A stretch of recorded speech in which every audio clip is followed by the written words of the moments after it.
Arizona's Families bringing you special coverage of the 10th anniversary of a day that changed Arizona forever. June 30th, 2013, 19 members of the Granite Mountain Hotshots were killed fighting the Yarnell Hill wildfire.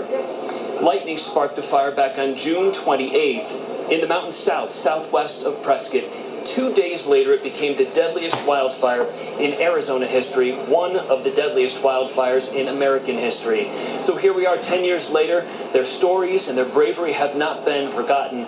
A huge crowd gathered in Prescott in the courthouse square behind me earlier today, maybe 1,000, 2,000 strong. And in addition to speeches from the governor and other dignitaries, the lone survivor of the Granite Mountain Hotshots, Brendan McDonough, delivered a prayer to the crowd here.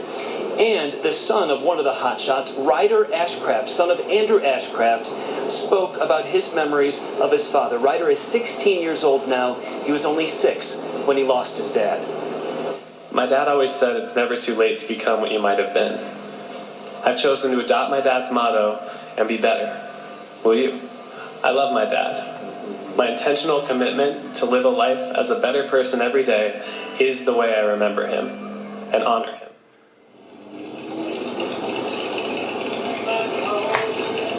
Again, Ryder Ashcraft, whose dad was one of the hotshots killed 10 years ago.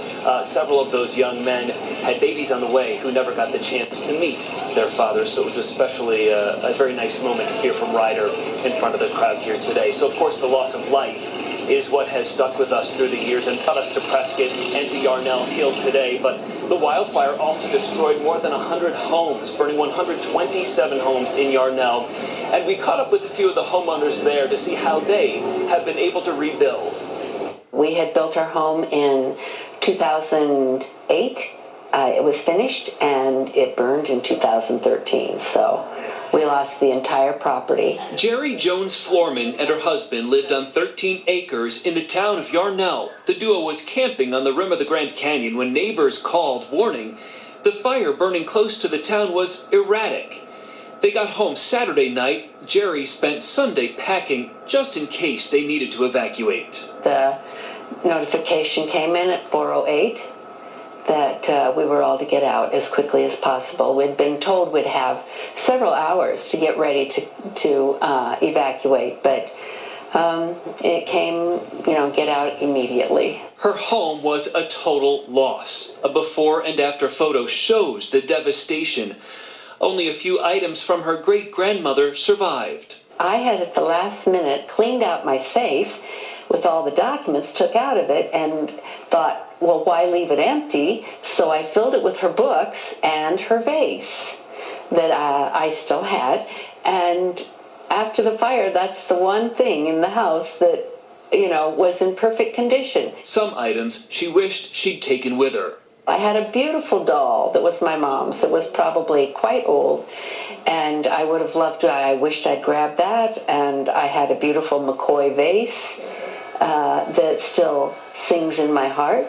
But the material loss is not what's ultimately most important to Jerry. The grief that is what goes on.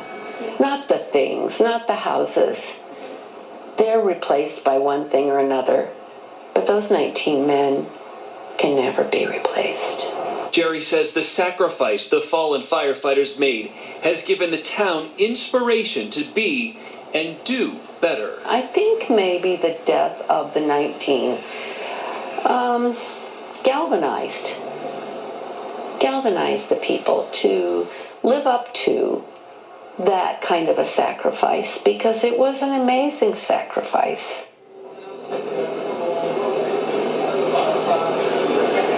Certainly put things into perspective. Jerry said she's very proud of her town of Yarnell, and all the programs they have to help each other and support each other. Nicole, one of many wonderful small town communities we have dotting the landscape here in Arizona.